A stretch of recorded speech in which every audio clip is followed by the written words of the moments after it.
Assalamualaikum warahmatullahi wabarakatuh.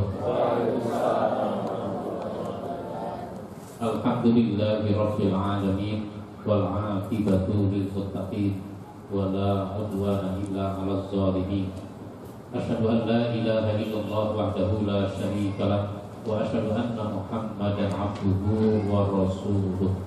Allahumma salli wa sallim wa barik ala nabiyyina Muhammadin wa ala alihi wa ashabihi ajma'in, amma ba'd.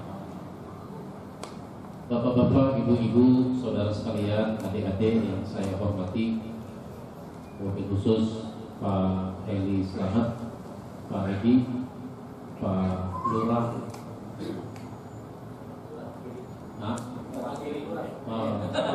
sebentar lagi jadi lurah.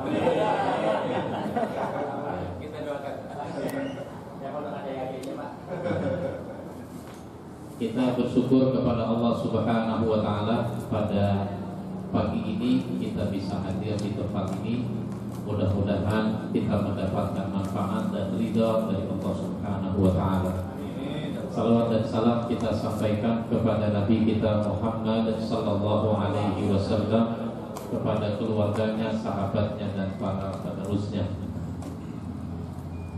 Pada hari ini saya ingin menyampaikan bahasan tentang pengaruh iman.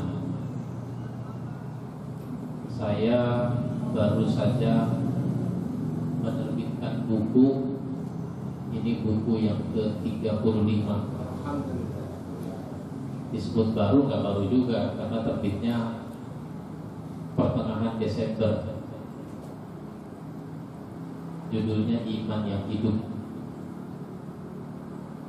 Kalau sebentar lagi saya menerbitkan buku yang ke-36, yaitu melayani jamaah masjid.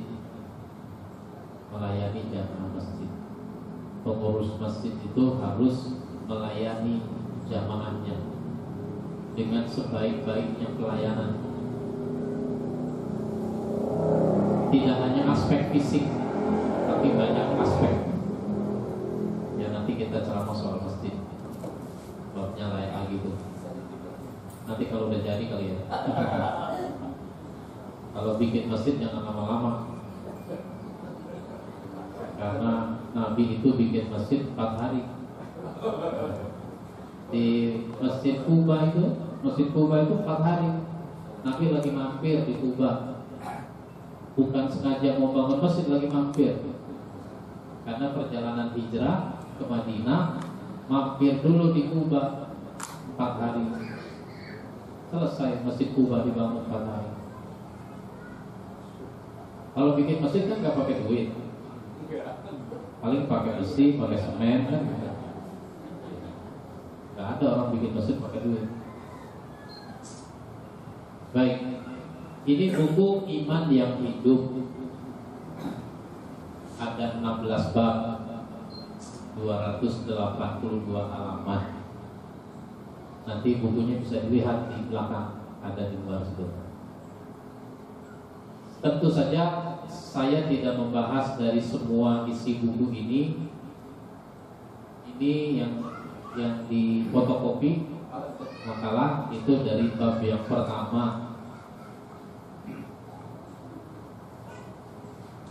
Iman itu saya sebut harus hidup, karena kalau iman itu hidup, dia seperti pohon yang hidup.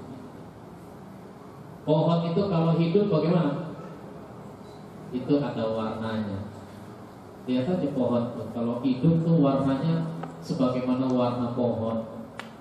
Kalau daunnya mestinya hijau, ya hijau. Kalau mestinya hijau, daunnya kuning, bagaimana? Itu namanya pohon hidup segan, mati tak mau. Kalau daunnya coklat, mestinya hijau, tapi daunnya coklat. Ini pohon mati, kering. Iman itu harus hidup, sehingga iman itu memberi warna dalam kehidupan kita. Sekarang ini kan orang ada ada yang dagang, ada yang jadi lurah, ada yang jadi camat, ada yang jadi gubernur, ada yang jadi presiden, ada yang jadi menteri, ada yang jadi apa saja. Itu kira-kira warna imannya ada nggak? Itu kadang-kadang warna imannya tidak nampak. Jadi suami tidak nampak warna imannya, jadi istri tidak nampak warna imannya.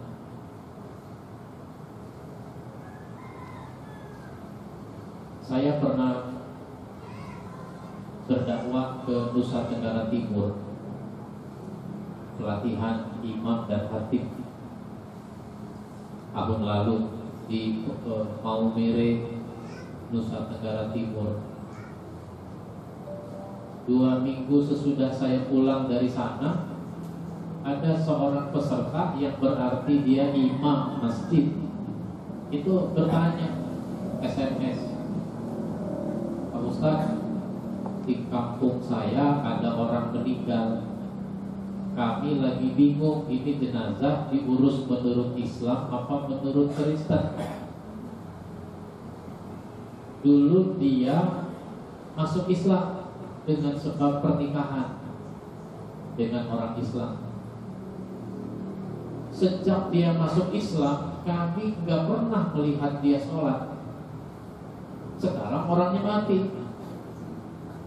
Kami lagi bingung nih, mau diurus menurut Islam apa menurut Kristen jenazahnya ini.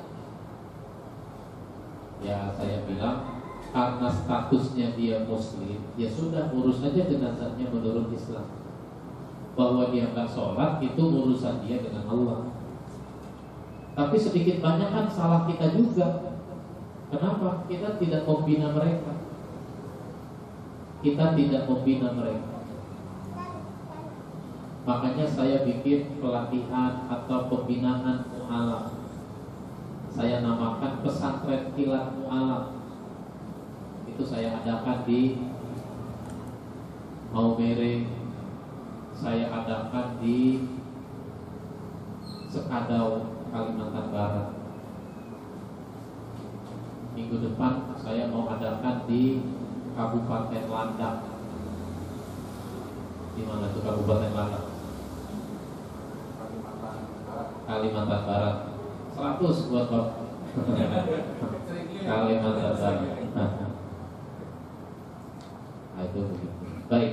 Jadi iman itu harus memberi warna dalam kehidupan kita. Makanya beda antara orang yang imannya bagus dengan imannya tidak bagus. Kalau ibarat pohon, pohon itu ada manfaatnya. Bukan hanya hijau, tapi terasa jadi adem.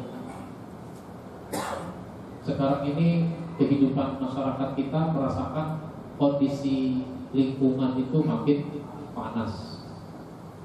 Makin panas. Jangankan kita di daerah sini, di puncak aja nggak dingin-dingin amat. Dibanding 10, 15, 20 tahun yang lalu. Dulu zaman saya sekolah, piknik ke Cibodas itu jam 12 siang aja pakai jaket, kita dingin. Sekarang malam aja gak begitu dingin. Beda sekali. Jadi adem. Apalagi kalau kemudian pohon itu ada manfaatnya dari sisi lain. Orang merasakan manfaat dari sisi penyerapan air kalau hujan. Orang merasakan manfaat dari kayu. Maka iman itu kalau hidup seperti pohon yang hidup, dia ada hasilnya. Hasilnya ada. Nah, iman kita ini ada hasilnya apakah? Hasilnya apa itu iman?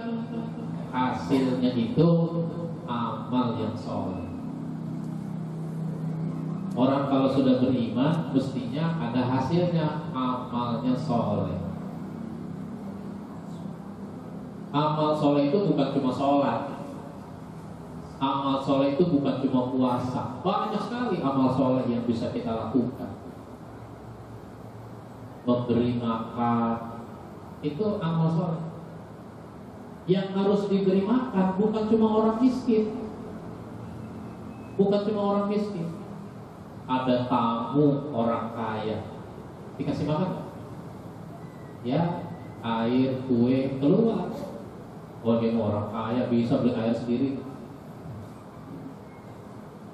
Bilang aja sama tamu tuh yang orang kaya, Pak, Bapak kalau mau minum situ ada warung tuh.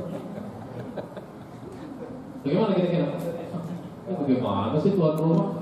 Saya disuruh beli air. Ya, meskipun tamunya orang kaya, kita siapkan minuman, kita siapkan makanan. Bahkan kalau orangnya punya kedudukan yang kita hormati, kadang-kadang pelayanan kita luar biasa. Ada bos mau datang ke rumah, wah, kita siapkan tuh. Makanya ketika dia datang, dipersilakan duduk. Mau minum apa, Pak? Air putih, teh, atau kopi? Itu kalau orang kaya yang datang suka kita tawarkan. Tapi kalau orang susah yang datang pakai penawaran begitu, pakai tawaran begitu? Enggak. Oh, udahlah, air teh, dia mau minum, dia mau enggak, terserah. Enggak pakai penawaran. Cuma kadang-kadang orang kaya suka belagu juga. Kita tuh kalau jadi tamu ditawari minum air putih, apa kopi, pilih salah satu, pilih aja salah satu. Jangan sebut yang nggak disebut. Kalau jus alpukat ada nggak, Bu? Nah, ini bukan restoran, Pak. Di restoran aja kadang-kadang daftarnya doang ada. Kan suka tuh kalau kita ke restoran ditawari dia, minumnya apa, Pak? Saya jus alpukat. Wah, habis, Pak, alpukat. Waduh, apa ya? Kalau begitu, ini kan ada tomat juga harus.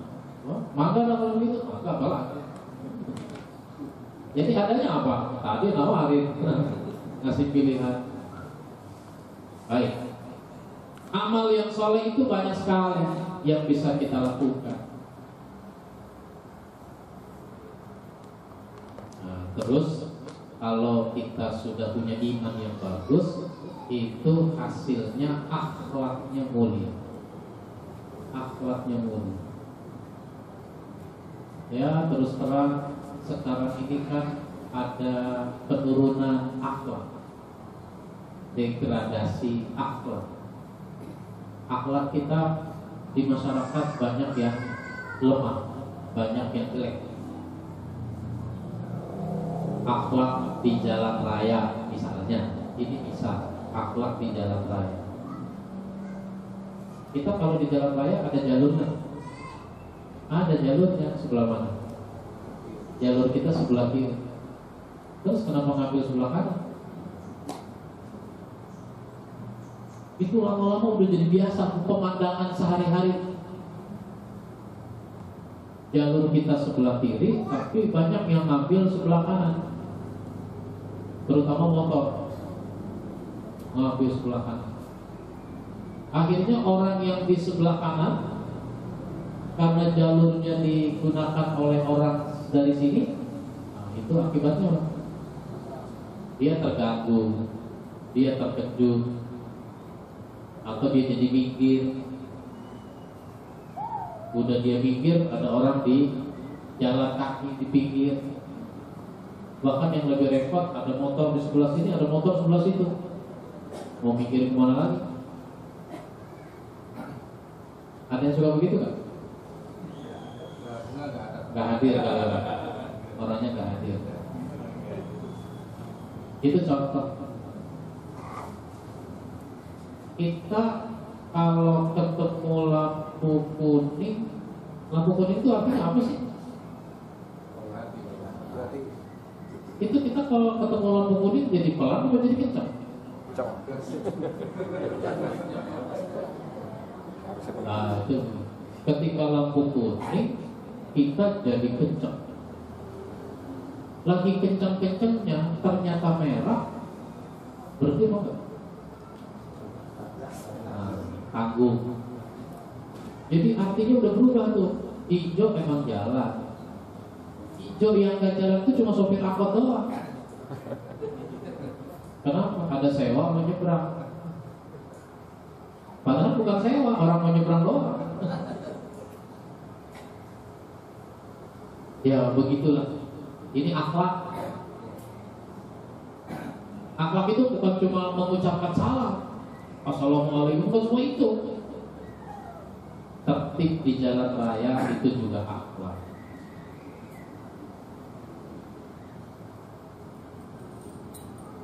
Terus kita tuh kan kalau di jalan jangan suka mengganggu orang.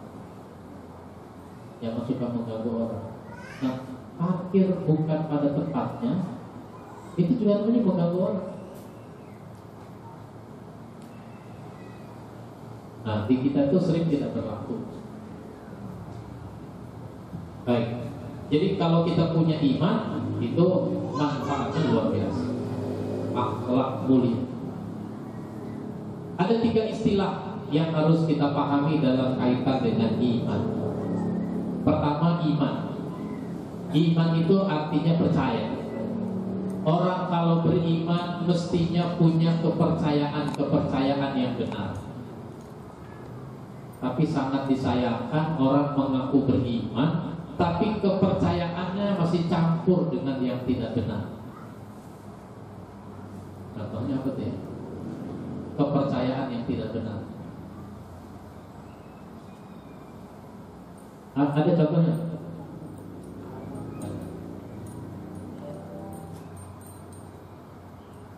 Misalnya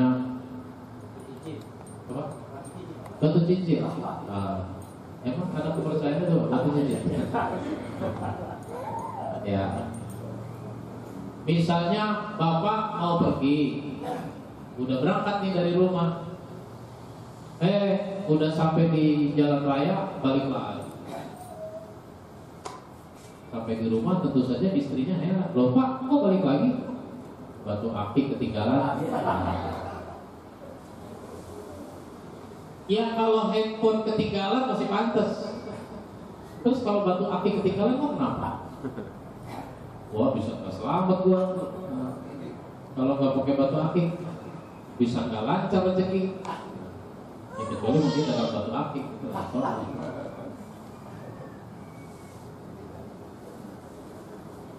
Ada anak muda senang sama seorang wanita. Wanitanya baik, solehat, cantik. Ingin dia menikah dengan wanita itu. Tapi ketika berkenalan, nanya-nanya dulu tanggal lahirnya tanggal berapa. Misalnya, wah, kalau tanggal lahir itu berarti bintangnya Aries dong. Saya nggak cocok kalau sama yang Aries. Saya maunya yang Virgo. Nggak jadi deh. Ada nggak kepercayaan begitu ya?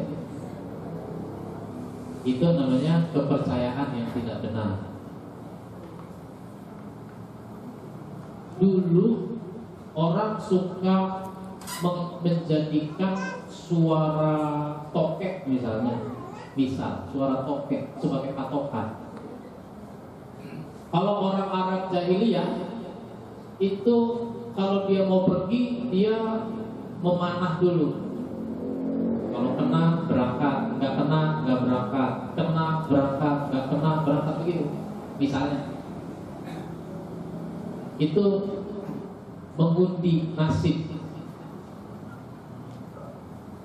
Kalau orang dulu pakai suara tokek, anaknya lagi belajar nih, besok mau ujian nasional, lagi belajar, tiba-tiba terdengar suara tokek, tokek lulus, tokek nggak lulus, lulus. Toke nggak lulus. Toke lulus. Toke nggak lulus. Berhenti suara toke sampai di sini. Ya kagak lulus anak gue. Udah neng, gak usah rajin-rajin belajar, udah malam tidur. Percuma aja lu belajar, gak bakalan lulus. Lah maka ngomong begitu, bukannya anak lagi belajar didorong, disemangati, kok jadi ngomong begitu? Lu kagak dengar tadi tuh suara toke? Itu menghitung tuh suara toke, ternyata lu kagak lulus. Ya masalah itu coba hitungnya dari gak lulus, gak lulus, lulus, gak lulus, lulus, gak lulus, lulus, lulus jadinya kan? Ya kalau lulus sudah nggak usah belajar, lu mau pasti lulus. Gak belajar juga lulus. Dari mana? Itu tadi suara kok. Nah itu kalau ada yang model begitu itu namanya keyakinan yang tidak benar. Kadang-kadang masyarakat teknologi udah tinggi, udah canggih, tapi masih ada keyakinan-keyakinan yang nggak benar itu. Orang Cina maju nggak teknologi? Maju, tapi ada kepercayaan ya pada orang Cina. Itu Feng Shui. Ada kepercayaan begitu. Ini Cina nanti akan menguasai Indonesia, hati-hati. Karena orang Cina itu udah kebanyakan orang. Orang Cina itu udah 2 miliar. Penduduk Cina itu. Makanya dia akan menyebar penduduk itu ke seluruh dunia. Kemana juga kita pergi ketemu sama Cina.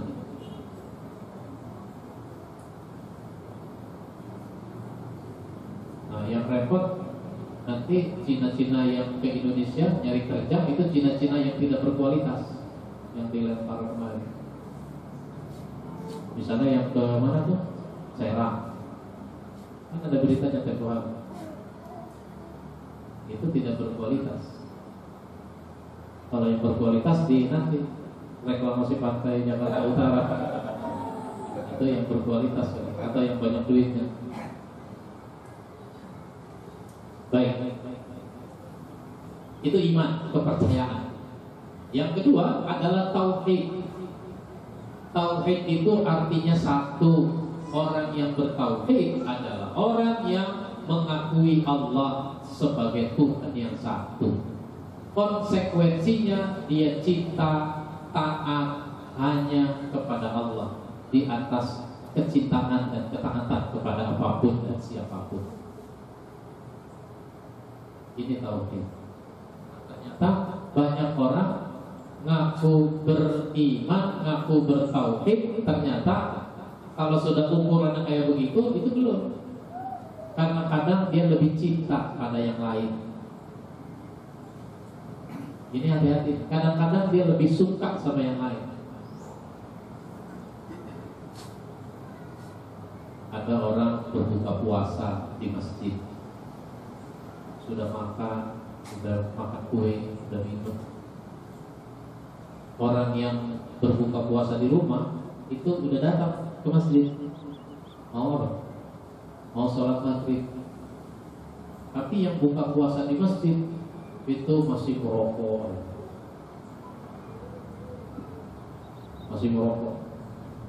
Yang di rumah aja udah masuk ke masjid, yang buka puasa di masjid masih merokok di halaman masjid.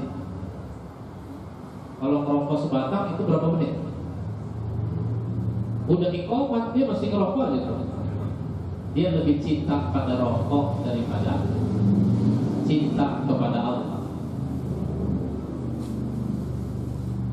Rokoknya di masjid aja.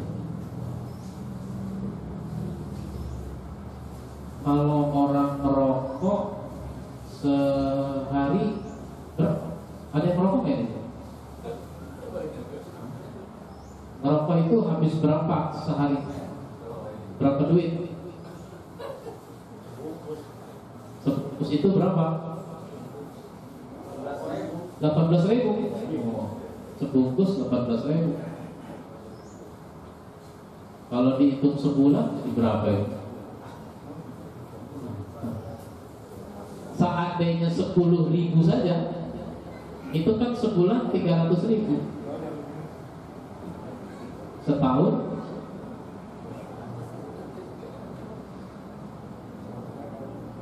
jadi kalau 10.000 saja itu udah 300.000 sebulan.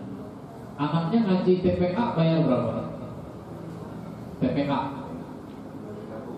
30.000. Nunggaknya berapa bulan? Di TPA nunggak dulu, bapaknya gak punya duit. Padahal sekarang ini jadi orang tua udah jauh lebih enak. Anak sekolah SD udah gratis, SMP udah gratis. Orang tua ngapain sekarang ya? Masih ngeluh aja, gak punya duit. Sekolah udah gratis. Kalau dulu orang tua mikirin buat bayar anak sekolah. Baik. Jadi kalau hari 10.000, sebulan 300.000. Kalau infak ke masjid itu berapa ya? Infak ke masjid.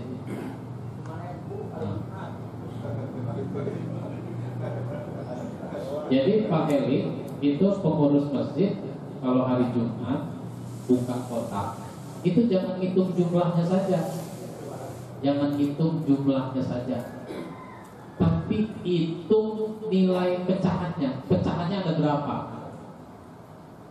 Pecahannya ada berapa? Misalnya ada uang 100.000 satu lembar, ada uang 50.000 dua lembar, ada uang 20.000 10 lembar.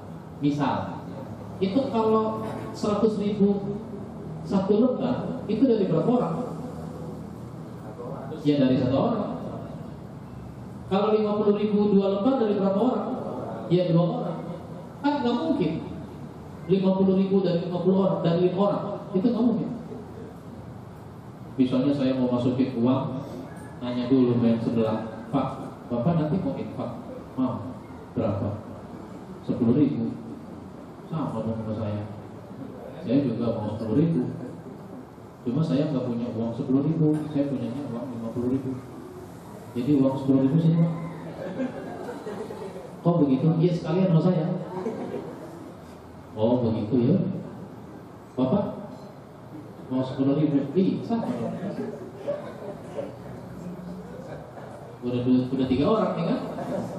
Mau Bapak 10.000 juga? Iya. Ada nggak begitu Pak? Kayaknya nggak mungkin. Nggak mungkin. Jadi kalau ada 50.000 itu pasti dari satu orang. Infak yang kita terima di masjid itu 500.000. Sesudah kita buka, ternyata 500.000 ini maksimal dari misalnya 50 orang atau 100 orang. Katakanlah dari 100 orang. Dari 100 orang. Padahal ini masjid kapasitasnya 300 orang misalnya. Berarti yang berinfak ke masjid itu cuma 33%. 100 orang dari 300 orang, itu kan 33%. Yang 66% ini nggak punya duit apa pelit? Itu kan nanti jadi bahan evaluasi. Sebab kalau merokok 300.000, infak ke masjid berapa? Kemarin saya buka Facebook, ada orang menulis status Facebook berikut foto. Dia lagi berkunjung ke Jogja, dia mampir di Masjid Jogokarya. Dia bilang, emang udah ceritanya udah lama di Masjid Jogokarya itu. Tapi yang dia ceritakan, dia bilang jamaahnya subuh itu banyak. Jamaahnya banyak seperti sholat Jumat. Dan Jamaah yang datang itu pada memasukkan uang ke kotak. Jamaah yang banyak itu memasukkan uang ke kotak. Itu contoh. Baik, jadi orang bertauhid itu orang yang cinta, taat kepada Allah di atas kecintaan dan ketaatan kepada apapun dan kepada siapapun. Itulah tauhid. Kita harus terus mengoreksi kualitas tauhid kita ini. Nah, yang ketiga adalah akidah. Disebut iman itu dengan akidah. Akidah itu artinya satu atau esa. Maaf, akidah itu artinya ikatan. Kalau tauhid itu satu atau esa. Kalau akidah itu ikatan. Orang yang berakidah itu adalah orang yang terikat. Terikat kepada Allah dan Rasulnya. Pengikatnya apa? Pengikatnya adalah ucapan dua kalimat syahadat. Jadi kalau kita mengucap dua kalimat syahadat, itu adalah kalimat yang seharusnya membuat kita jadi terikat. Orang kalau terikat nanti menyesuaikan diri dengan ikatan itu. Dia maunya begini, tapi ternyata Allah maunya begitu. Gak jadi dia yang begini itu. Nah, dia menyesuaikan diri. Itu orang terikat. Seorang laki-laki punya hasrat seksual, misalnya, boleh gak melampiaskan hasrat seksual? Boleh. Karena dia ingin melampiaskan hasrat seksual dan itu boleh dilakukan, maka jalurnya cuma satu, yaitu akad nikah. Karena seks itu halalnya cuma satu, akad nikah. Seks itu tidak jadi halal karena suka sama suka.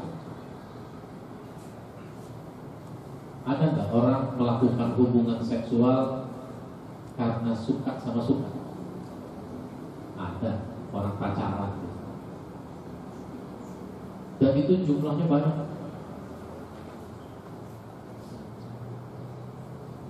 Karena banyak anak-anak remaja putri yang sudah berzina kemudian hamil.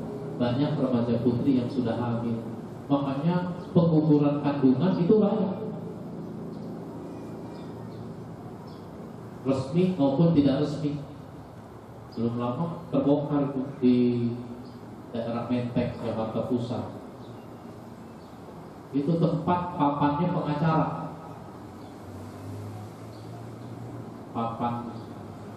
Tempat itu papan pengacara. Gak taunya di dalamnya ada praktek pengguguran kandungan, aborsi. Sebelumnya di Jakarta Utara itu digali spinteknya itu. Wah, itu ternyata isinya banyak janin-janin.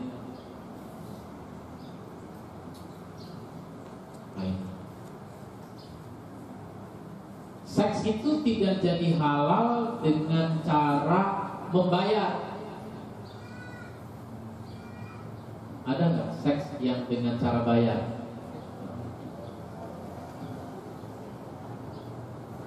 Sekarang promosinya udah pakai WA, promosinya sudah pakai Facebook. Itu seks tidak jadi halal karena bayar. Nggak. Seks itu halalnya cuma akad nikah. Maka orang yang punya akidah, kalau mau seks ya nikah dulu.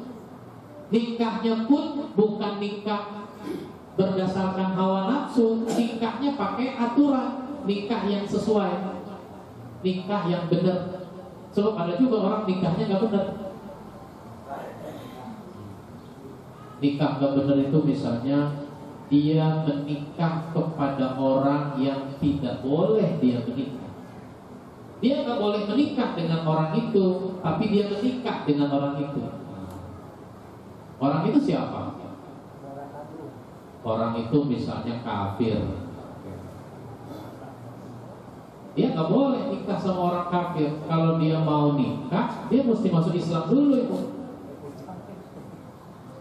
Kalau nggak masuk Islam, nggak sah nikah. Nikah dengan orang kafir, atau nikah dengan muslim, tapi dia itu ipar. Dia punya istri, masih punya istri, tapi dia menikah lagi dengan adiknya si istri. Boleh nggak tuh? Nggak boleh. Kecuali kalau dia sudah bercerai dengan istrinya, atau dia punya istri meninggal baru menikah dengan adiknya, boleh.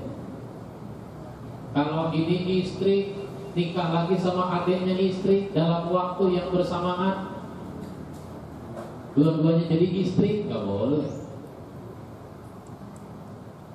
Kalau istri udah meninggal atau sudah bercerai, baru nikah dengan adiknya boleh. Itu namanya apa itu? Turun ranjang. Kalau nikah sama kakaknya istri boleh nggak? Kalau istri sudah dicerai atau udah meninggal, nikah sama kakaknya istri, boleh nggak? Boleh. Itu namanya naik ranjang.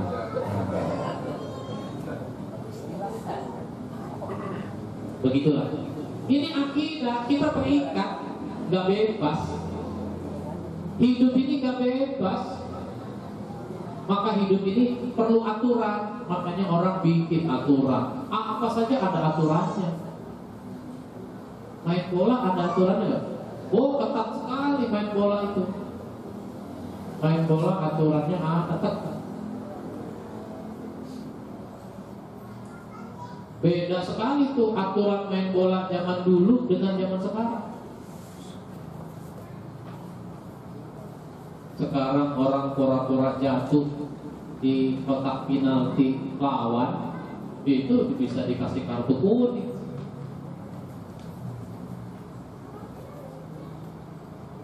Pemain lawan yang sudah bisa 90% menciptakan gol, tapi kemudian kiper menjegal itu pemain, wah itu kiper dikasih kartu merah. Nggak pakai kuning lagi, merah langsung.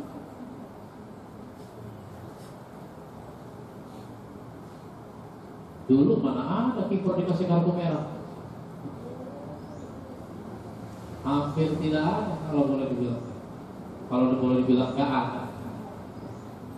Jadi hidup ini perlu aturan, maka kita harus punya akidah. Terikat nanti kita pada ketentuan Allah. Nah itulah istilah di dalam akidah. Maka kalau kita sudah punya akidah, sudah punya iman dengan baik, paling tidak ada 3 pengaruh yang harus kita tunjukkan. 3 pengaruh itu, yang pertama adalah kemerdekaan jiwa. Jiwanya merdeka, tidak terbelenggu oleh apapun dan kepada siapapun, kecuali terbelenggunya hanya kepada Allah.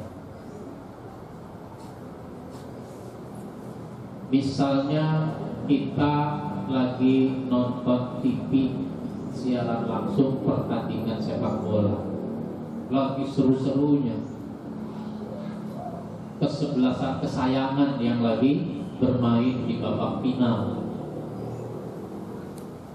Ketika lagi seru-serunya ini pertandingan sepak bola, ternyata terdengar azan Isya untuk Jakarta dan sekitarnya. Ini kalau lagi begini terusin bola apa pergi ke masjid? Yang biasa-biasa aja gitu. Terusin bola. Kalau kita terusin bola nggak ke masjid, itu namanya kita belum punya kemerdekaan jiwa. Kita masih terbelenggu dengan urusan sepak bola.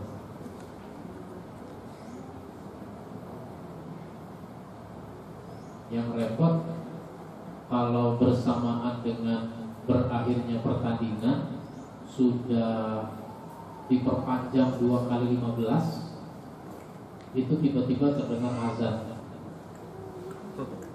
Kalau kita pergi ke masjid, pulangnya udah selesai, penalti 5 kali, ketinggalan cerita kita.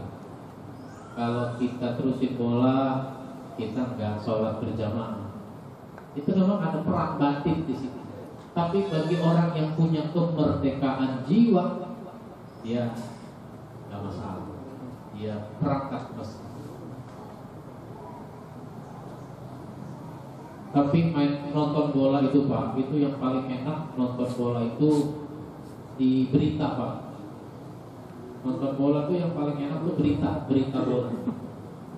Karena kalau berita itu bola cepet Pak.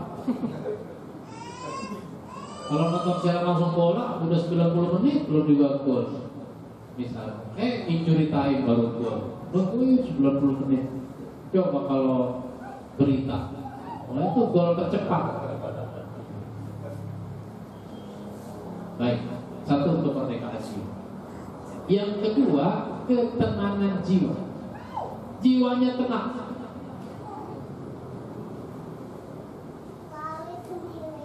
Hidup ini kan memang ada enak, ada gak enak.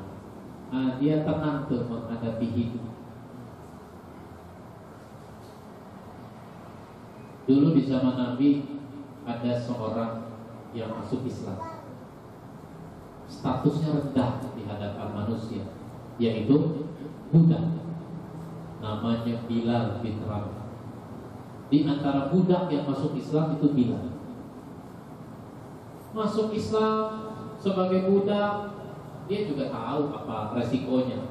Kalau majikannya tahu, meskipun sembunyi-sembunyi, ya nggak selalu Islam itu bisa disembunyikan. Islam itu harus ditunjukkan juga pada akhirnya. Ya kalau kita ngaku beriman di hadapan orang Islam, orang lain nggak tahu, bisa disembunyikan. Tapi kalau mau ke masjid bagaimana sembunyi-sembunyi? Jadi nggak bisa disembunyikan. Maka Bilal akhirnya ketahuan juga kalau dia sudah masuk Islam. Maka Bilal itu tidak disukai oleh majikannya. Maka tuannya memerintahkan dia keluar dari Islam. Tinggalkan Islam, kembali ke agama nenek moyang. Ya namanya budak itu biasanya nurut saja apa kata majikan, nurut saja apa kata tuannya. Tapi karena dia sudah beriman, dia punya kemerdekaan jiwa. Dia berani berkata tidak. Itulah Bilal. Dan Bilal tenang menghadapi hal ini, kemungkinan resiko menimpa dirinya. Dia tenang. Dia nggak takut. Makanya kuncinya adalah istiqomah. Di dalam surat 46 ayat 13, surat Al-Ahqaf ayat 13, Allah berfirman, Innal ladzina qalu rabbunallahu tsumma istaqamu fala khaufun 'alaihim wala hum yahzanun. Sesungguhnya orang yang mengatakan Tuhanku Allah, kemudian istiqamah, fala khaufun, dia tidak takut. Dia tenang saja menghadapi. Wala hum yahzanun, dan dia tidak berduka cita. Dia tidak menyesal jadi orang beriman. Maka Bilal disiksa habis-habisan. Kita tahu bagaimana ceritanya Bilal itu disiksa. Tubuhnya diikat, ditarik dengan kuda di padang pasir yang panas. Dia tenang saja sampai yang narik-narik itu capek, berhenti. Bilal dijemur di terik matahari yang panas. Kalau kita panas di sini, itu beda tuh panasnya kalau di Arab itu, rasanya beda.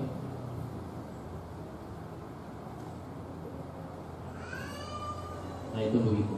Bilal dijemput, lalu dicambuk sampai mengalami luka-luka, kulitnya terkelupas, butir-butir pasir itu bisa nempel di luka-lukanya yang panas. Bisa dibayangkan itu pedih. Enggak juga dia ngalah, dia tetap bertahan, dia tetap istiqomah, dia hanya mengatakan Allahu Ahad. Akhirnya beberapa orang eksekutor itu mengangkat batu yang besar. Batu digotok, diletakkan di atas perutnya Bilal sampai Bilal meronta-ronta, geleng-geleng kepala karena menahan sakit. Sama tuh kayak ibu-ibu yang melahirkan sampai menggeleng-geleng kepala karena dia merasakan sakit. Begitu ya? Begitu nggak Bu? Oh saya mah nggak sakit, nggak merasa Pak. Orang operasi sesar. Ibu-ibu sekarang tuh banyak yang nggak ngalami nikmatnya melahirkan itu. Meronta-ronta, geleng-geleng kepala, merasakan sakit. Bapak lihat nggak tuh waktu istri geleng-geleng kepala itu? Kalau saya enggak, lihatnya di film tuh. Jadi begitu. Nah yang ketiga itu adalah kekuatan jiwa. Kekuatan jiwa. Jiwanya kuat. Orang yang berakidah dengan baik. Bagaimana jiwanya kuat? Hidup ini tadi saya bilang ada enak, ada nggak enak. Maka orang yang jiwanya kuat, kalau hidupnya lagi enak, dia tidak lupa diri. Kalau hidupnya lagi susah, menderita, dia tidak putus asa. Banyak orang tidak punya akidah yang memadai, sehingga nggak enak, putus asa. Enak, lupa diri. Kita ini dalam hidup begitu. Kita tuh misalnya ada rasa kesel, nggak suka, ya jangan lupa diri. Kalau kita nggak suka, hadapi hal-hal yang kita nggak suka itu dengan tenang, dengan tetap berpegang pada prinsip ajaran. Misal, ya di masjid itu kan suka ada perbedaan pendapat. Saya punya mau begini, tapi kan nggak selalu apa yang saya punya mau itu bisa terwujud. Ya saya tetap aja datang ke masjid, meskipun saya merasa nggak sesuai dengan apa yang saya mau. Itu tetap harus datang ke masjid demi memakmurkan masjid, demi persatuan. Bukan ngambek, bukan memisahkan diri. Misalnya begini, misal saya ini kunut kalau sholat subuh, tapi di masjid imamnya tak kunut. Daripada saya sholat di masjid yang tak kunut, mendingan saya sholat di rumah, saya bisa kunut. Atau sebaliknya, saya ini tidak kunut, tapi di masjid imamnya kunut. Daripada saya kunut ikut imam, mendingan saya nggak kunut di rumah. Ada yang begitu kok? Orang gara-gara beda pendapat seperti itu lalu dia jadi tidak ke masjid. Ya jangan gara-gara itu sampai kita tidak ke masjid. Beda pendapat itu menarik sebenarnya, enak untuk dipelajari. Kenapa begini, kenapa begitu, biar supaya kita jadi paham. Kalau kita mau pelajari, yang repot orang maunya ribut. Ya kalau ribut ya sudah. Ribut itu nanti kalau tidak mau cari titik temu, yang ada adalah perpecahan. Tapi kalau kita niatnya mau bersatu, nanti ada titik temunya. Begitu. Inilah pengaruh iman, ada 3, yaitu kemerdekaan jiwa, ketenangan jiwa, kekuatan jiwa.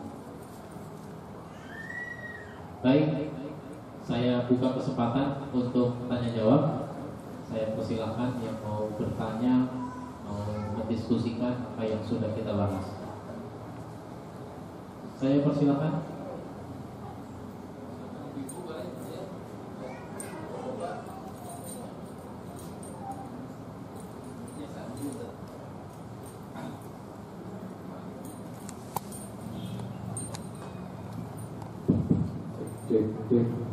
Bapak Ibu yang mau,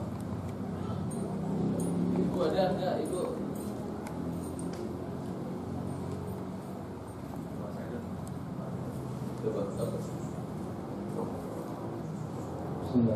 Assalamualaikum warahmatullahi wabarakatuh. Waalaikumsalam. Ada istilah di Islam, ada iman pemberian, ada iman tempelan. Apa itu pengertian itu Pak? Ada beberapa pengertian itu Pak. Iman pemberian, ada yang iman tempelan. Ya. Mohon di Iman pemberian. Saya juga nggak tahu itu maksudnya apa. Ya, orang beriman itu kan harus sungguh-sungguh. Makanya di surat Al-Anfal ayat 2 sampai ayat 4 itu di ujung ayat itu disebutkan ulaika humul mu'minuna haqqan. Mereka itulah mukmin yang sebenar-benarnya. Ya, kalau mukmin yang sebenar-benarnya berarti sebagai seorang mukmin ada ciri-ciri yang harus dia penuhi. Biasanya kan kita mau menyebut sesuatu itu dengan ciri-cirinya. Kalau nggak sesuai dengan ciri-cirinya, bukan sesuatu yang kita maksud.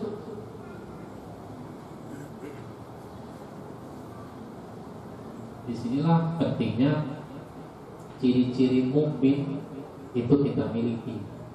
Maka di dalam buku ini Iman yang Hidup itu saya sebutkan ciri-ciri mukmin yang disebutkan di dalam Al-Quran dan hadis.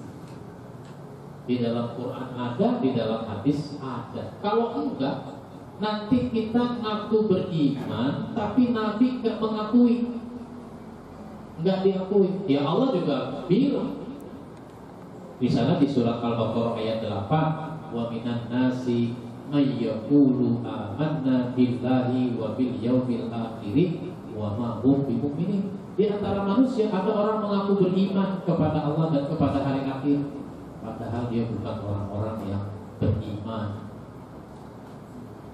Maka dia cuma dibilang doang sebagai orang beriman karena dia sudah mengaku beriman. Itu namanya nempel doang, tapi tidak menjadi karakter. Jadi kita perlu pelajari, kita perlu teliti apa saja ciri-ciri orang beriman. Baik, ada lagi? Ibu ada enggak? Ada pertanyaan? Kalau ada sambil ini saya sambungkan. Ya.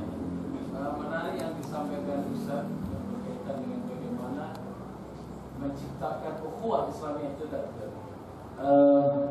Kita sadari kalau kita kaji di dalam referensi maupun kitab-kitab keagamaan, khususnya tentu kitab-kitab Islam, bahwa persoalan-persoalan khilafiyah ini memang ya dari dulu kan gitu ya. Untuk katakan tentunya kita bagaimana tetap harus menguatkan ukhuwah Islamiyah. Sebagaimana yang saya mohon maaf mungkin nanti bisa diingatkan ayatnya, wa'tasimu bihablillahi jami'an wa la tafarraqu. Jadi barangkali ayat ini kan menghimbau kepada kita, barangkali menekankan untuk kita bersatu dalam tali Allah. Walaupun kita sadari ada khilafiyah, furu'iyah. Yang tadi aku katakan contohnya ada yang dengan pakai kunut, dengan tidak, ataupun mungkin yang ketika sholat taraweh dengan yang 23 atau 11. Nah, itu hal-hal yang sifatnya khilafiyah sebelum sudah dipahami bersama. Ataupun hal-hal yang lain, misalnya tadi yang berkaitan dengan Pak Saidun tadi contohkan, ada sebagian umat kita yang biasa menggunakan dengan tahlil, dengan surat, dengan yasinan dan sebagainya. Ada juga teman-teman kita yang perlu seperti itu. Nah, bagaimana caranya Ustaz? Saran antum sehingga masjid ini, Masjid Azhar yang kita cintai ini menjadi sebuah pemersatu. Tadi antum katakan misalnya gara-gara imamnya pakai kurut atau sebaliknya atau kemudian jadi enggan untuk ke masjid. Nah, ini perlu satu hal-hal yang sifatnya tentu untuk mempersatukan umat tadi, karena barangkali kalau dia menyampaikan mengambil hadis yang bahwa nanti umat akan terpecah-pecah. Iya, itu betul. Tetapi menurut saya ketika kita mengambil kepada ayat wa'tasimu bihablillahi jami'an wa la tafarraqu, itu kan ada satu tuntutan bahwa kita hendaknya yuk kita cari titik kesamaan kita, sehingga kita ada yang sering kita sebut dengan bersatu dalam akidah, toleransi dalam khilafiyah ini. Implementasinya gimana? Karena ternyata di tataran praktek ternyata tidak gampang untuk mewujudkan itu. Mohon saran ya. Terima kasih. Ya. Semua kita sudah paham bahwa kita harus bersatu. Itu udah paham kalau soal paham, sudah tahu kalau soal tahu. Tapi yang namanya bersatu itu kan ada kendala-kendalanya, sehingga bisa menyebabkan tidak adanya persatuan. Bisa terjadi rusak itu persatuan. Oleh karenanya hal-hal yang bisa merusak persatuan itu harus kita pahami, lalu kita antisipasi, jangan sampai terjadi. Maka prinsip yang harus dipegang adalah kita berpegang teguh pada yang sudah sama. Kita harus menghormati apa yang masih beda. Dan itu harus betul-betul praktek. Harus betul-betul praktek. Bukan hanya rumus. Ini kan kadang-kadang cuma rumus. Dari kedua belah pihak, orang yang berbeda pendapat itu gak bisa saling menghormati. Umpama di suatu masjid biasanya taraweh 11, taraweh 23 misalnya. Biasanya taraweh 23, azan Jumat 2 kali, subuhnya pakai kunut misalnya. Lalu saya tidak pernah mempersoalkan itu semua. Saya mau di mana aja misalnya begitu. Tetapi saya tidak dibolehkan jadi imam di masjid itu, tidak dibolehkan jadi khatib di masjid itu. Kenapa? Oh, dia mau beda sama kita. Atau sebaliknya. Jadi kalau boleh disebut, kalau di masjid NU ada khatib dari Muhammadiyah, ya? Kalau di masjid Muhammadiyah ada khatib dari NU, enggak ya? Ya kalau NU sudah bisa memenuhi khatib, kalau Muhammadiyah sudah bisa memenuhi khatib. Yang repot yang bukan NU, bukan Muhammadiyah. Tinggal pengurusnya, afiliasinya dari segi pemahaman kemana. Nah, ketika dia lebih cenderung pemahamannya kepada NU, khatib yang warnanya warna Muhammadiyah, enggak boleh di sini. Atau sebaliknya, kalau ini masjid warnanya lebih kepada pemikiran NU, pemikiran Muhammadiyah, orang yang cenderung NU misalnya, itu tidak dimanfaatkan. Nah, yang bagus dua-duanya dipakai. Dulu ada tokoh pengusaha orang Cina masuk Islam, itu namanya Mas Agung. Mas Agung yang punya toko Gunung Agung, usahanya banyak itu, yang pakai agung-agung itu. Nah, lalu dia bikin toko buku namanya Walisongo di Kuitang. Di toko buku Walisongo itu dia bikin masjid, nggak begitu besar, dia bikin masjid. Lalu dia bikin acara kuliah duha, pengajian dari jam 10 sampai jam 12. Itu yang hampir banyak, gak muat itu masjid yang kecil sampai ke kios ke toko-tokonya. Yang menarik menurut saya yang waktu itu masih remaja, masih mahasiswa, itu penceramahnya macam-macam. Penceramahnya macam-macam. Ada Nurholis Majid ceramah di situ, ada Bang Imaduddin ceramah di situ, ada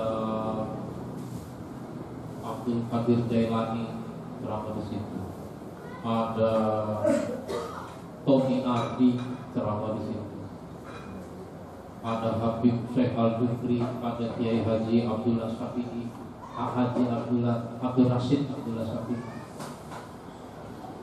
Jadi dari berbagai unsur, itu penceramahnya dari berbagai unsur, ketampung semua. Jadi orang tercerahkan. Memang ada pemikiran model ini, ada pemikiran model ini. Dalilnya sama, cuma persepsi terhadap dalil itu yang bisa berbeda.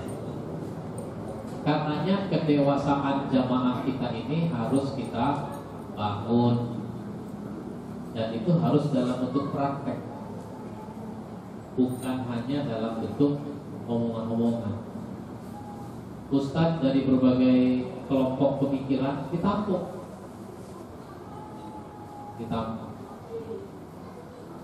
gak ada masalah. Jangan cuma satu warna, kalau boleh dibilang warna ya, jangan satu warna. Pengurus itu harus terbuka terhadap perbedaan pendapat. Jamaahnya nanti terbuka. Kalau pengurus sudah tertutup atas perbedaan, nanti jamaahnya juga tertutup. Yang terjadi adalah perpecahan. Orang tidak mau jadi pengurus kalau ketuanya dia. Kalau ketuanya dari saya sih, saya mau jadi pengurus. Jadi begitu nanti. Nah, masjid ini kalau boleh disebut milik, itu milik bersama. Apalagi membangunnya sama-sama. Nah, kalau begitu memakmurkannya juga sama-sama. Jangan sampai orang disuruh bikin masjid lagi. Di sini 23 kalau terawih. Lo kalau mau 11 bikin lagi lo masjid sana. Atau sebaliknya, di sini 11. Lo kalau mau 23 bikin lagi sana masjid. Jangan begitu. Ya sudah, sama-sama aja dulu. Orang mau tarawih 23 juga kan mesti melewati 11 dulu. Ya kalau begitu kita tarawih sama-sama 8 rakaat. Sama-sama 2, 8. Buat yang 11 selesai itu 8 rakaat sholat tarawih. Habis 8 rakaat ceramah dulu deh. Kultum Ramadan, ceramah dulu 15 menit, 20 menit.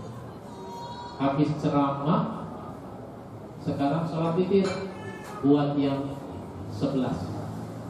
Yang 23 mohon maaf minggir dulu. Sekarang yang 11 witir. Udah selesai witir yang 11, silakan bubar. Lanjut 23. Akur nggak kalau begitu? Akur. Kata yang 23, enakan dia dong pulang duluan. Ya lu kalau mau pulang aja. Kenapa jadi mikirin pulang? Tapi kalau dia sudah punya pemahaman 23, ya terus mau sampai setengah 10 kan? Begitu. Itu sudah mulai diterapkan. Saya kalau ceramah di Masjid Pondok Indah begitu. 8 belum ceramah, imamnya ganti terawih untuk witir. Karena imam yang tadi terusin sampai witir 23. Jadi waktu imam witir yang pertama itu imamnya ganti.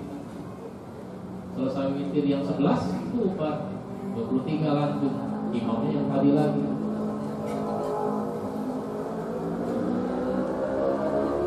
Udah selesai, nggak pakai ribut. Tapi emang orang maunya ribut ya susah. Kalau udah bau-baunya mau ribut, apa juga dia mau ribut aja bawah. Nonton bola juga berantem. Yang main nggak berantem, yang nonton berantem. Baik, ada lagi? Ya, Ibu silakan di belakang. Bapak dulu baru Ibu, atau Ibu dulu baru Bapak? Assalamualaikum warahmatullahi wabarakatuh. Waalaikumsalam. Saya ini mengucapkan terima kasih untuk undangan dari Pak Edi, Pak. Kebetulan sekali yang berceramah adalah guru saya juga bisa menjadi paru di depan gedung kuliah. Ini ada pertanyaan Pak Ustadz saya. Ada kegelisahan sedikit di tempat saya. 2 bulan lalu kita biasanya pengajian yang kami lakukan adalah pengajian biasa. Tetapi karena pengurusnya baru, kemudian dia membuat satu gerakan baru di mana ada kajian tasawuf. Jadi setiap sebulan sekali itu ada kegiatan pemberian santunan laki-laki, pengajian rutin hafal Al-Quran dan kajian tasawuf. Cuma di antara jamaah ada juga yang merasa tidak sepaham karena istilah tasawuf mereka mengajarkan bahwa untuk mencapai surga harus ada yang membimbing. Bimbingnya adalah para mursyid.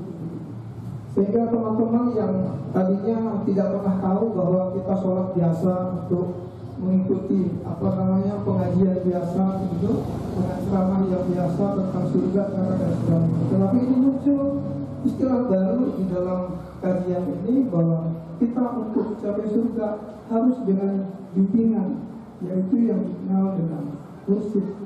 Maka kita harus punya guru untuk bisa bahwa kita sampai ke surga. Ini salah satu dari yang disampaikan oleh penceramah. Jadi pertanyaan saya, Pak Ustadz, gimana teman-teman yang tadinya tidak pernah gelisah, kemudian muncul kegelisahan semacam ini? Teman-teman bertanya sama saya, kenapa itu memang bahwasanya kita ke surga harus ada bimbingan mursyid. Terima kasih Pak Ustadz.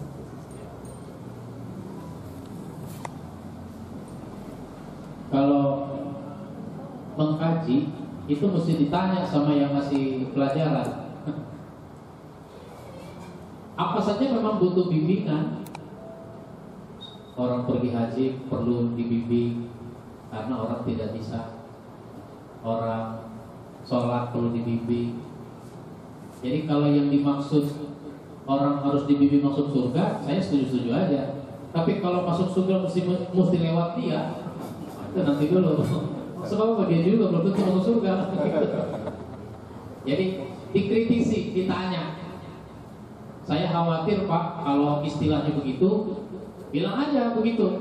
Saya khawatir Pak, kalau istilahnya begitu, nanti orang yang masuk surga adalah orang yang belajar tasawuf, orang yang sufi. Kalau yang tidak disebut sufi, nanti dia nggak masuk surga. Misalnya begitu. Jadi itu kan sudah menjadi bagian dari ilmu tuh tasawuf. Sebenarnya sih akhlak. Dia erat kaitannya dengan masalah-masalah akhlak. sekarang ini kan terus apa aja menjadi ilmu. Kalau dulu kan zaman Nabi nggak menjadi pecahan-pecahan ilmu. Kalau sekarang kan jadi pecahan-pecahan ilmu. Fikih nggak pakai ilmu dalam arti ilmu fikih, enggak. Ya dulu mah fikih saja, sholat aja misalnya. Nah terus dipelajari menjadi keilmuan. Tasawuf itu salah satu aspek keilmuan. Jadi kalau begitu dipelajari saja, jangan dicurigai, dipelajari. Kalau ada yang nggak jelas, ditanya sama gurunya yang mengajarkan. Ada yang meragukan, ditanya. Ini kadang-kadang baru dengar istilah orang sudah antipati.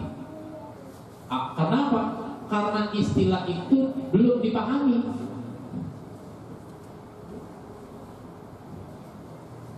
Dengan kata lain begini, tidak semuanya benar, sebagaimana tidak semuanya salah. Tasawuf juga dulu, kalangan sufi juga dulu ada yang salah, sehingga diluruskan. Misalnya dulu ada ulama sufi namanya Al-Hallaj. Al-Hallaj itu merasa sudah begitu dekat dengan Tuhan. Karena sudah begitu dekat, dia merasa sudah menyatu dengan Tuhan.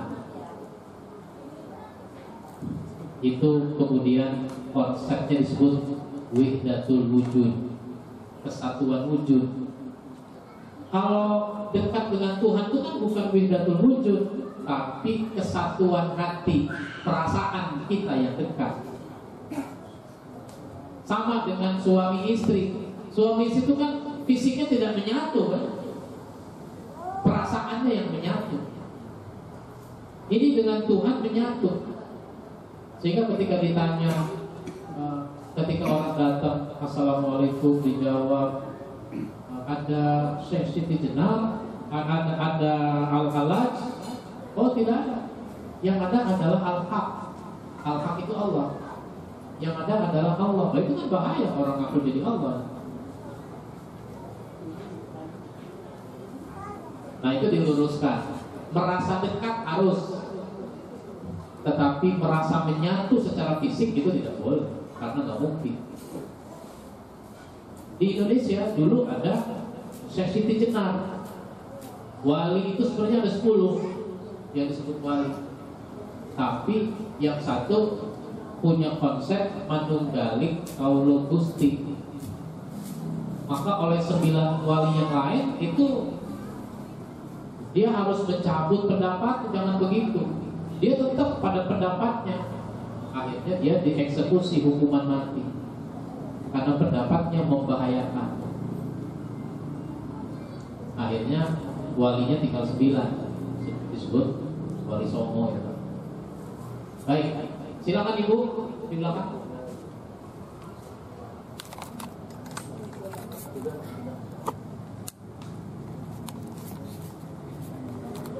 Assalamualaikum warahmatullahi wabarakatuh, Pak Ustaz. Mau bertanya ini Pak Ustaz. Ini kita berbicara masalah iman ya Pak Ustaz ya. Kalau kita lihat kan dalam kehidupan kita sehari-hari ini, kadang iman kita ini nggak stabil gitu.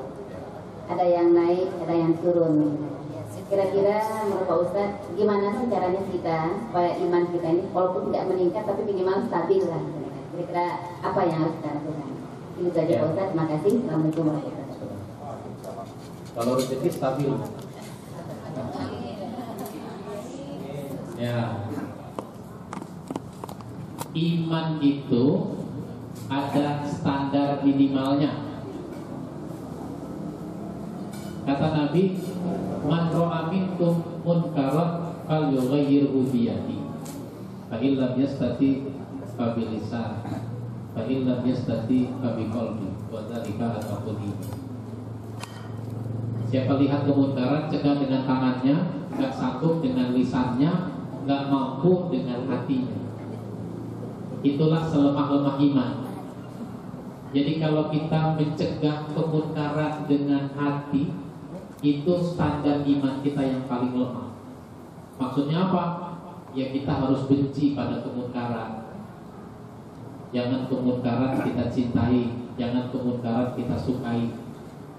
Kalau kita sukai itu kemungkaran, kita senang dengan kemungkaran, saya khawatir iman kita itu di bawah standar. Itu kadang-kadang tanpa terasa bisa begitu. Misalnya, laki-laki tidak boleh berpenampilan sebagai wanita. Laki-laki tidak boleh menyerupai wanita. Tapi ketika di TV ada pelawak laki-laki tampil sebagai wanita dan itu lucu, kita benci apa ketawa? Jadi kalau kita tertawa, kita suka, maka kita namanya berada di bawah standar. Karena yang mestinya kita benci, malah kita suka.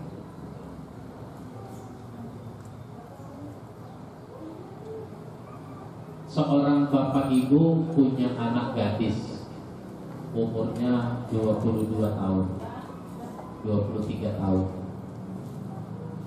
Ada anak muda pacaran sama anaknya, dia berdua-duaan dan seterusnya. Bukan dilarang, diarahkan, si bapak ibu malah, wah alhamdulillah, anak saya udah ada yang suka. Kalau begini bisa jadi cepat ngawinin. Anak pacaran dia bilang alhamdulillah. Nah itu namanya menyukai kemunkaran. Iman itu kata Nabi yazidu wa yanqus, kadang naik, kadang turun. Yazid bil ibadah, naiknya itu, bertambahnya itu dengan ibadah. Maksudnya ibadah adalah pengabdian kepada Allah, segala bentuk kebaikan menurut Allah. Yanqus bil ma'asi, dia berkurang dengan kemaksiatan. Jadi makin banyak kemaksiatan yang kita lakukan, makin banyak kurangnya itu dari keimanan. Satu kemaksiatan, satu poin iman kita berkurang. Kemaksiatan lagi, kurang lagi, terus begitu. Tapi yang namanya kemaksiatan itu bukan cuma berzina, mabuk, judi, bukan sekedar itu yang namanya maksiat. Apa saja yang mencerminkan ketidaktaatan kita kepada Allah, itu namanya maksiat. Maksiat itu kan durhaka. Disuruh nyari rezeki yang halal, dia cari rezeki yang tidak halal. Tidak halal itu macam-macam. Oh saya dagang kok. Ya memang dagang, tapi kalau dagangnya mengurangi takaran, mengurangi timbangan, mengurangi ukuran, itu namanya dagang yang maksiat.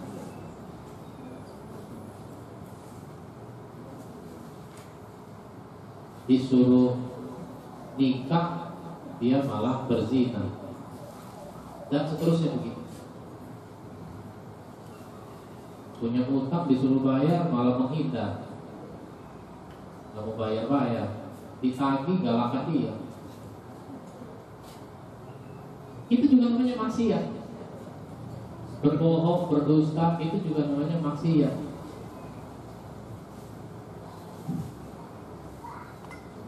Ada orang minjem duit sama kita, kita nggak mau minjemin. Ya kalau nggak mau minjemin nggak apa-apa, tapi jangan berdusta. Bu, saya lagi perlu bu, mau pinjam duit. Berapa? 500.000. Kita ini 1 juta juga punya duit, tapi bilangnya apa? Ya saya juga lagi gak ada.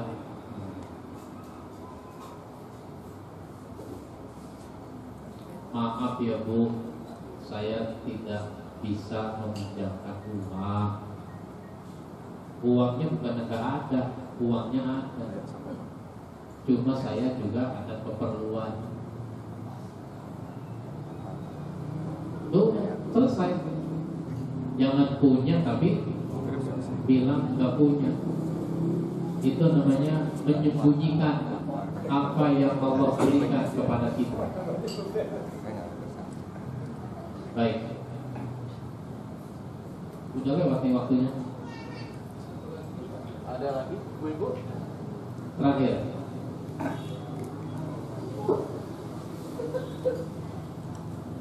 Ada lagi, Bu-Ibu, pertanyaan? Cukup. Ya.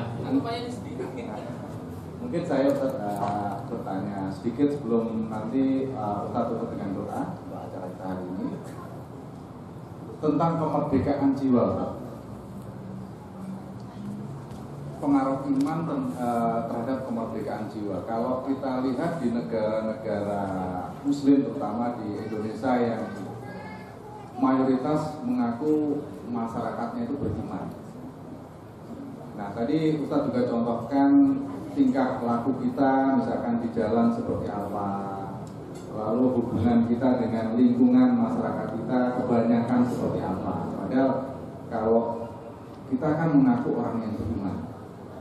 Nah, kalau kita bandingkan dengan negara-negara lain, mungkin contohnya Jepang. Jepang itu masyarakatnya bahkan ada yang nggak kenal Tuhan. Tuhan mereka adalah matahari atau bahkan tadi animisme. Tapi kalau kita lihat dari tingkah lakunya dari masyarakat di sana, itu lebih bagus daripada yang mengaku istilahnya Islam tadi. Dan kalau boleh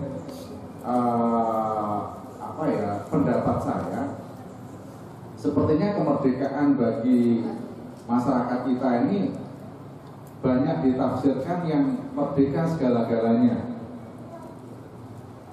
Merdeka ya kita berbuat apapun, lalu merdeka kita juga misalkan membuat status apapun, yang penting saya senang, saya nggak peduli dengan masyarakat kita, atau misalkan yang membaca tentang status kita segala macam. Jadi hal semacam itu fenomena apa kira-kira sampai kita yang mengaku dengan iman, tapi kenyataannya kemerdekaan jiwa tadi diartikan dalam yang terlalu luas. Mungkin itu. Ya. Bukan itu yang kita maksud dengan kemerdekaan jiwa. Yang dimaksud kemerdekaan jiwa adalah orang terbelenggunya kepada Allah saja. Dengan yang lain dia merdeka, dia nggak terbelenggu. Dengan televisi tadi dia tidak terbelenggu. Dengan harta juga dia tidak terbelenggu. Kalau orang terbelenggu kepada harta, itu efeknya adalah pelit. Dia tidak terbelenggu kepada pemimpin. Dia hanya taat pada pemimpin kalau benar. Kalau nggak benar, dia nggak mau nuruti. Itu namanya jiwanya merdeka, kayak Bilal tadi itu. Kalau yang dimaksud orang sekarang itu namanya kebebasan, kebebasan yang kebablasan. Kenapa? Soal tertibnya orang Jepang dan seterusnya, itu memang kebutuhan. Sebenarnya orang kebutuhannya adalah hidup tertib. Untuk hidup tertib ada aturan. Aturan ditegakkan. Kalau kita kan aturan nggak ditegakkan. Aturan itu cuma aturan, dibikin-bikin aturan tapi nggak tegak. Polisi yang punya aturan, kadang polisi juga yang melanggar aturan. Nggak ada sportivitas kalau ibarat orang main bola. Misalnya polisi suka mengawal orang, itu yang dikawal siapa sih? Dia nguing, dia siksak sini, itu siapa yang dikawal? Yang dikawal itu kan yang bayar, bukan urgen. Itu contoh. Nah, di negara-negara seperti Jepang, di negara-negara Barat itu karena aturannya ketat, tegak. Di kita bebas. Lalu orang Jepang ketika nyampe kemari juga dia nggak kayak di negaranya. Ikut sini juga dia. Iya. Misalnya begini, saya pernah ke Jepang. Orang di Jepang itu kalau lagi di tangga eskalator itu dia di sebelah kiri semua. Tidak ada orang berdua berdampingan ngobrol gitu di tangga, itu nggak ada. Itu sebelah kiri semua. Kenapa? Karena yang di sebelah kanan itu buat orang yang mau cepat mendahului. Kalau kita mau buru-buru juga nggak bisa. Kenapa? Karena ada orang lagi ngobrol berdua di situ. Kita terhalang kalau mau mendahului, mau negur nggak enak. Kita kan ada perasaan nggak enak, rasa basi.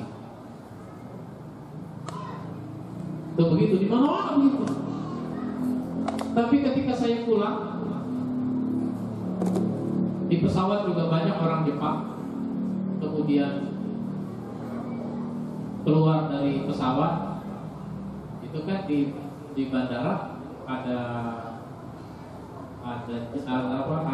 eskalator yang datar, bukan tangga. Eskalator yang datar buat orang jalan. Itu si Jepang ngobrol aja berdua tuh. Padahal di negaranya nggak ada yang kayak begitu. Oh ini kan Indonesia bukan Jepang kan gitu kan? Di Australia misalnya, di Australia itu orang punya SIM itu poinnya 12, poinnya 12. Nilai poin di dalam SIM itu 12. Melanggar, misalnya melanggar kecepatan lebih tinggi atau melanggar lampu lalu lintas, itu dikurangi 3 poin. Nanti melanggar lagi, kurangi lagi 3 poin. Jadi orang melanggar itu kesempatan dia melanggar itu 4 kali. Kalau sudah 4 kali dia melanggar, cabut SIM-nya. Ibarat orang main bola itu pakai kartu merah. Kita SIM ada pakai kartu merah begitu kan? Cuma ditahan doang SIM-nya, tebus ambil. Nah itu poin. Nah sesudah dia hilang poinnya 12, 4 kali pelanggaran, maka dia baru bisa mendapatkan SIM lagi 3 tahun kemudian. Dia mesti urus lagi dari mulai. Kalau kita kan nggak bikin SIM. Kalau kita mau beli SIM, beli SIM.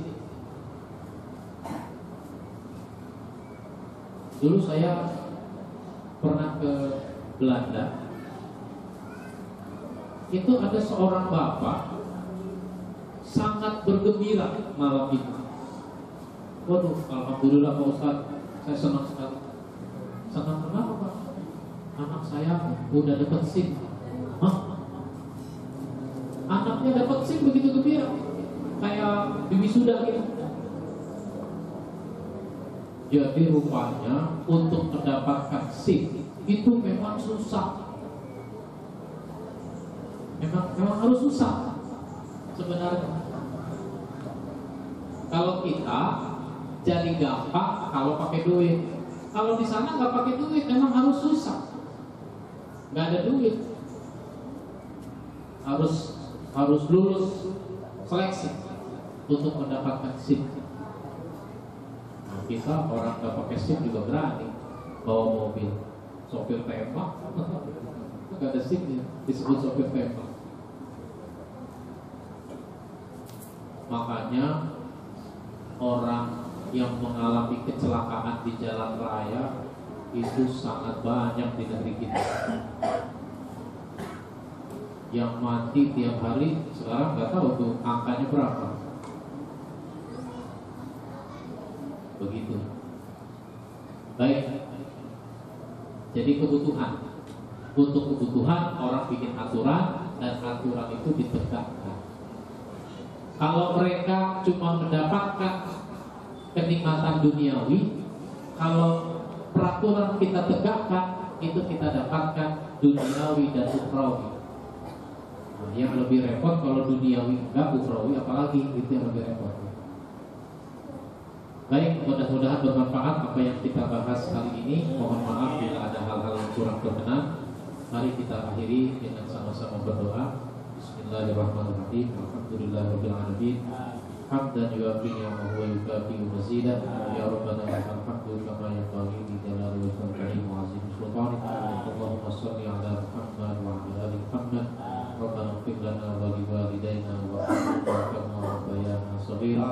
Allahumma arina al-haqqa haqqan warzuqna ittiba'ah wa arina al-batila batilan warzuqna ijtinabah. Rabbana la tuzigh qulubana ba'da idh hadaytana wa hab lana min ladunka rahmah innaka antal wahhab.